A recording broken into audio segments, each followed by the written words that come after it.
Hayyee buleeyanii mee akkaataa kabisaa ajaa'iba kana hojjennu waliin haa ilaallu ishiin jechuu barbaada. Please namni mana kana haaraa taatan like, subscribe gochuudhaan na gargaaraa, komentii bareedaa barreessaa. Nyaata ajaa'ibaa saaliidha. Taaffaacee jechuudha. Halaawaa jedhama yaani kabisaa jedhama. Kaza warra mana kanaaf immoo wajjin hojjetaa jiru immoo komentii bareedaaf laayikii komii qabdan na barreessaa. Dogongora jirullee raanaa dhorkaa isin jechuu barbaada. Salaamata Allah indagani. Assalaamu alaykum wa rahmatullahi wa barakatuh. Warroonni amantaa musliimaa hashama harka fuunee warroonni amantaa biraa kutaaf gosaatu waddan qoodiin kan waliin hojjetaa jiru baga nagaan dhuftanii hamma akkuma itti hojii karaa hojii keenyaatti dabarfadha. Viidiyoon kiyya xiqqoodha daqiiqaa 8 gadi viidiyoon kuni. Viidiyoon kun daqiiqaa 8 gadi hanga dhumaatti ilaalaa tiyyi komii qabdan na barreessaa isiniin jedha. Zayitii girmaashii kuubii qabaa, kurkumii qabaa, mo'ee wardii enda zaafaraanii kuubii tokko qabaa, kubbaa shaayii, asitti sukkaara ni qabaa, asitti samiidii isa kan basbuusa namni hin beekne jiru samiidii jedhamu sana afaan biraatiin hin beeku isa ni qabaa. Aheelii ni qabaa, samnaa yookaan dhadhaa jedhamu dhadhaa biyya kanaa ni qabaa jechuudha. Hamma akkuma isin argitanu samiidii kana safaradha. Samiiridiidha kan irraa hojjetamu. Waliin haa ilaallu hojii isaa isiniin jedha. Baay'ee salphaadhaa fi dafee kan hojjetamudha. Amma kubbaayyaa sadii yaani kubbaan kuni kuubii tokko ta'a. Kuubii jechuun egaa akka biyya Arabaatti akka keenyatti kubbaayyaa dhuma ta'een beeku giyaasii jechuudha kan waa itti safaranu. Lama amma kun akkuma isin argitanu lama sadanii isaan godha. Sadanii kubbaayyaa kanaan godha isiniin jechuu barbaade. Kanaafuu mee ilaalaatii yaada qabdannaa kennaa darbee garagaleen dhume amma kana jechuudha bakka sadii uumatti dhume akka waan safaramee lafa jiru. Amma bifa kanaanii kunoo maxxabashaa yookaan magla yookaan immoo maxxabashaa akkasuma eegalaaya isa kunoo asii bidirraa qabaa ibidda kafiifi yaani baay'ee walitti hin qabdanu. Isaan tiigallaatu suutumaa xiqqoottanii amma asitti immoo sukkaara ammas kubbaayyuma sanaanii sukkaara deebisee safaradhaa sukkaara kuubii lamaan godhadha. Kuubii lamaan godhadha isiniin jedha. Sukkaara tokko akkuma isin argitanu. Kuubii lama immoo ni diimessa sukkaaraa jechuudha. Maali nyaatichi waan akkasitti hojjetamudha waan ta'eef mee akkanatti hojjedhu hunduma isaanii wajjin ilaalaa walumaan haa turru walumaan haa deemnu isiniin jechuu barbaada. Laayikii, komentii, subscribe gochuu hin dagatinaa. Hanga dhumaatti viidiyoo kana ilaaluu hin dagatinaa. Akkas isiniin jedha. Distii sanatti immoo sukkaara godhachuufanii kun distii xiqqaarraa keewwadheen jira. Sukkaara kanatti godhadha.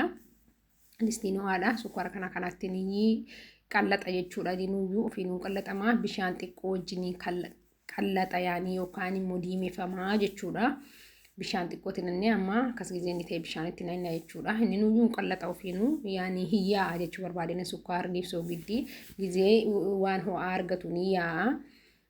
Soogiddi bishaanitti maxxanfatamee gizee bidara kaa'ame deebi'ee soogidda ta'a. Bishaan sukkaara immoo gizee immoo akka sanatti immoo lafa kaa'amu deebi'ee qallaxee intini ta'a jechuudha. Amma bishaan xiqqoo irratti naqee amma asitti distii xiqqoon qabaa. Bishaan kuubii 4 itti godhaa. Kuubii 4 inni ilaaltanii walumaan haa ilaallu. Ho'isaa isa immoo kophaatti inni ho'isaa jechuudha. Qodaa nama harkatti baballeessa malee dhugaa hojiin isaa qallaaliidha. Amma 3 akkuma isin argitanu. Asirratti kunoo jechuudha kunoo 4 jechuudha. Kuni bidira kaa'amee kophaatti ho'ifamaa jechuudha. Ho'ifamaa amma sukkaara kiyya gara gamaatiin immoo qallaxaa jira. Asitti immoo xaahiliin kiyya galla'amaa jira jechuudha. Suutumaan gallaatan akkan isin jalaa hin gubanne. Kunoo amma sukkaarri malkii kana bifa kana ta'ee jira jechuudha. Nyaata saahiliidhaa fi baay'ee kafiifiidhaa fi baay'ee dafee namaa hojjetamudha. Arabni yoo barbaadan gizee qorraa waan akkanaa nyaatanii waan ta'eef isiniin jedha. Amma asitti kun immoo kunoo bifa kanaan immoo ishiin harkarraan fudhattanu ibidda mootti qannasuu qabdan akkan isin jalaa gubateen gurraachaa waan ta'eef suutumaan diimachuu qaba. Amma sukkaara kiyya argitanii kan inni ta'e diimatee qallaxee hundisaayyuu yaani hiikkatee jira jechuudha. Amma kunoo bifa isin argitan kanaanii. Amma maaltu nu hafee maalitti naqannaa malee walumaan haa deemnu. Zayitii kuubii girmaashii yookaan kubbaayyaa walakkaa kubbaa shaayii isa guddicha walakkaatti naqee. Akkasumas dhadhaan illee akkasuma isa girmaashiidha itti naqee dhadhaa yookaan samnaa biyya Arabaa jechuudha. Hojiidhuma isaatti akkasii gamaal goona miti akkasitti bifa kanaan waliin makama. Dhugaa waxii fakkaata gizee kanatti ilaalanu waxii fakkaata. Asitti immoo samiidiin kiyya jaayiza ta'ee jira. Gillaamee ba'ee jira. Amma bidda qannafadha. Bidda qannaa asirran keewwadha. Kun asitti zaafaraan immoo wardii isila sin agarsiise walitti naqee lafa kaa'ee kunoo itti naqee tan hin jira bifuma sin argitan kanaan waxii qayyiin fakkaatu. akkasitti jedha obboleeyyan kee jaallatamtoota fi kabajamtoota waa maashaallah baay'ee bareedaa sitti immoo kurkumii qaba.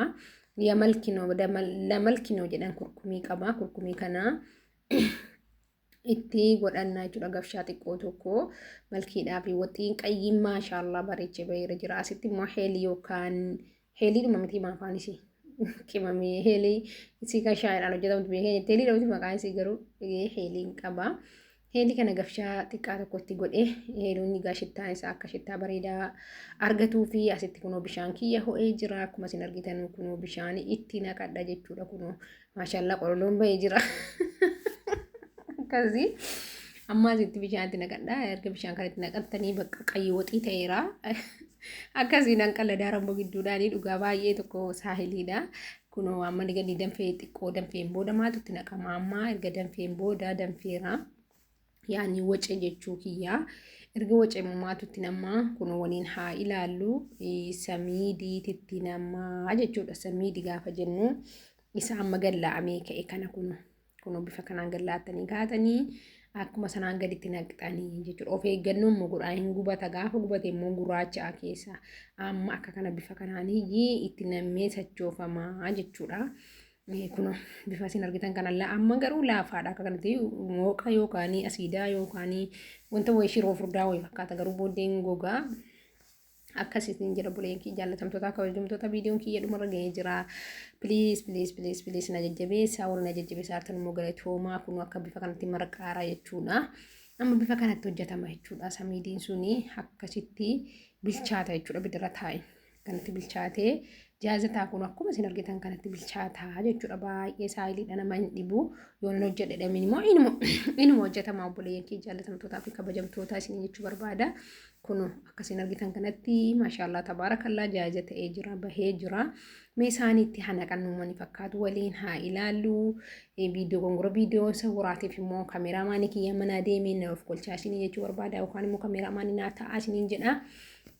Hanga viidiyoo biraatii walitti deebinutti nagaadhaan naa turaa isiniin jechuu barbaada. Isin jaalladha isin kabajaa komiin qabdanuu fi yaada qabdan komiitii jala naa barreessaa. Maashaallah waaw wallaa dhugaa kameeraa kiyyattu jiintiniin isaa laayitiin isaa yeroo sana gadi jedhe malee baay'ee bareeda malkiin isaa.